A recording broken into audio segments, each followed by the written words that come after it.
Mr. President. Senator from Alaska. Mr. President, I want to come down to the Senate floor and commend a number of senators, but I want to particularly commend the chairman of the Armed Services Committee, Senator Reid, and the ranking member, Senator Inhofe, and their staff, and all the staff on the Armed Services Committee for the exceptional work they have done over the last several months to produce the strong National Defense Authorization Act that just passed in a very strong bipartisan vote here on the floor of the United States Senate. That vote, Mr. President, was 88-11, and I think it's a prime example of something that I mention a lot back home, is that there's a lot more bipartisan work that gets done here in the Senate than is often recognized, and there's nothing more important than having senators from both sides of the aisle come together with regard to national defense and supporting our troops and their families. We've been doing that over 60 years in a row, where we have passed the National Defense Authorization Act, one of the most important bills that comes to the floor of the Senate and the House and the Congress, and once again, we've passed it. And I think Chairman Reid and Senator Inhofe, Ranking Member Inhofe, deserve a lot of the credit. So, Mr. President, I just want to touch on a couple of the key provisions here, a lot of what's in it, and then mention a few things. A lot of times it's important to recognize actually what's not in a bill, because that can be just as important as what's in it. But I would start with the number one issue here, and it's the top-line budget increase for the Department of Defense. I have been outspoken on the disappointment and damage that President Biden's budget that he proposed with regard to the Pentagon, supported unfortunately by many here, the majority leader, the budget chairman, that was unacceptable. Unacceptable. Why was it unacceptable? Because our nation's facing many threats right now. Just read the paper every day: China, Russia, Iran. And yet that budget was actually provided by the White House was a cut, a pretty dramatic cut if you look at it as adjusted for inflation. Mr. President, the Armed Services Committee and in the Senate and in the House thoroughly rejected the Biden budget to cut defense spending. We have in this bill a 3% real increase. That's a little over $25 billion. And in the committee, when this amendment, which I co-sponsored with Senator Inhofe and others to increase our defense spending, when it came to a vote in the committee, every senator on the Armed Services Committee voted for it with the exception of one. That's about as bipartisan as it gets. So many important things in this bill in terms of the significant increase to the top-line budget. But readiness, in my view, of our military is one of the most important things we do here as U.S. senators. And now is certainly not the time to cut defense spending. And I think today's vote was a strong bipartisan showing that this body does not agree with the Biden budget, and that was one really important aspect of today's NDAA.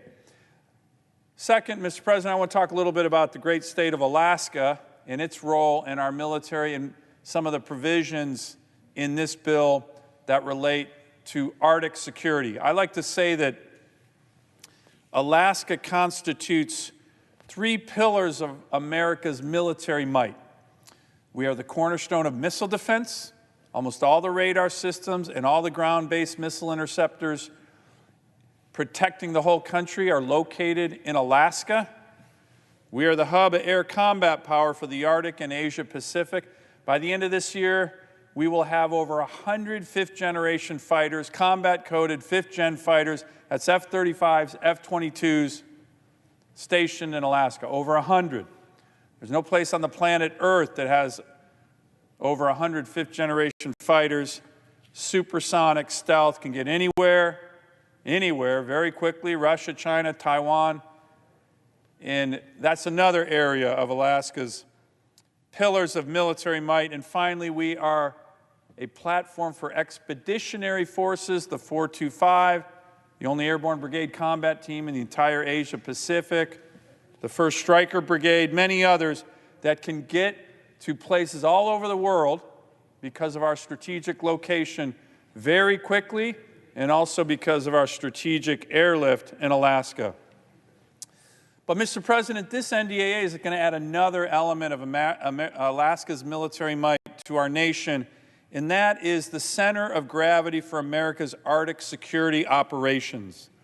Last year in the NDAA, we were able to get the first and only and much needed Department of Defense Center for Arctic Security.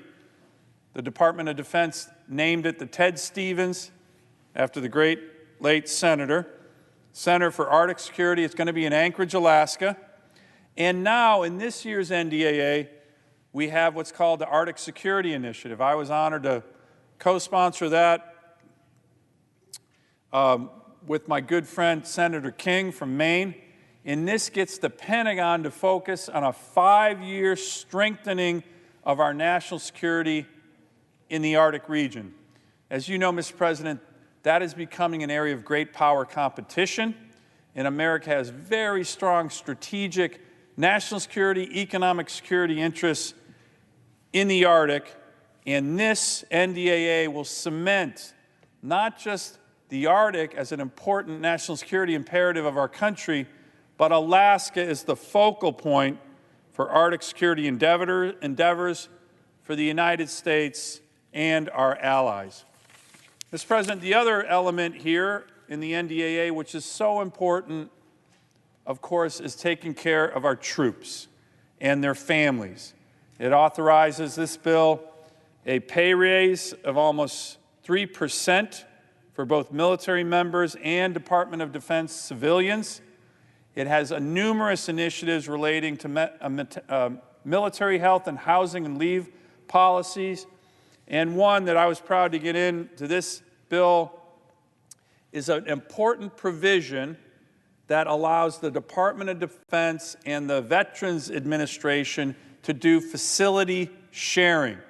What does that mean? It enables both the Pentagon and the VA to work on agreements to plan, design, construct facilities to operate as VA and DoD shared medical facilities. That's going to help with readiness. That's going to help train our young active duty medical forces. It's going to help with taking care of our veterans, and it's going to save money. These are the kind of provisions that we need. They're win-win-win between the VA and our veterans and the active duty and reserve forces that also need health care, and we're looking forward to take advantage of that in Alaska and other places in the country. You know, Mr. President, as I said at the outset, oftentimes what's not in a bill is as important as what's in a bill. And some of our members, some of the far-left members of the House, tried to plug into the NDAA, and they did so over in the House, a number of bills that really didn't have a lot to do with the military, but they were trying to move forward on a far-left agenda that they tried to attach in the NDAA. Ironically, many of these members really have no intention of ever voting for a strong NDAA, but they try to plug things in the House bill. They did that in the House bill, but we were able to get rid of pretty much all of those. Again, things like red flag laws that would confiscate firearms without due process. Another provision that I'm really glad was not in there. There has been this narrative on the far left that somehow the men and women of our military, that our military institutions are filled with a bunch of extremists. There's news reports that say this. None of it is based on data.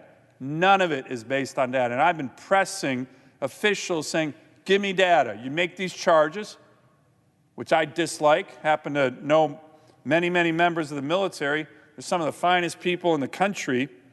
So we were able to get rid of some of the provisions in the House bill that was going to set up an office in the Pentagon on essentially trying to, in my view, do witch hunts on so-called extremists. It's an issue that the Pentagon needs to come out with data on and not make these false charges. So overall, Mr. President, this is a good day for our troops, for their families, for the Senate, a very bipartisan bill, people coming together, Democrats and Republicans, on, in my view, one of the most important issues, if not the most important issue we deal with here in the Congress, the national security of our nation, keeping a strong, lethal military. And when we do that, like we did today, that also sends a message to our adversaries. The United States, despite some challenges, still has the best, most lethal military force in the world, the most professional military force in the world, and this bill is going to help enhance that, and our adversaries need to take notice. I yield the floor.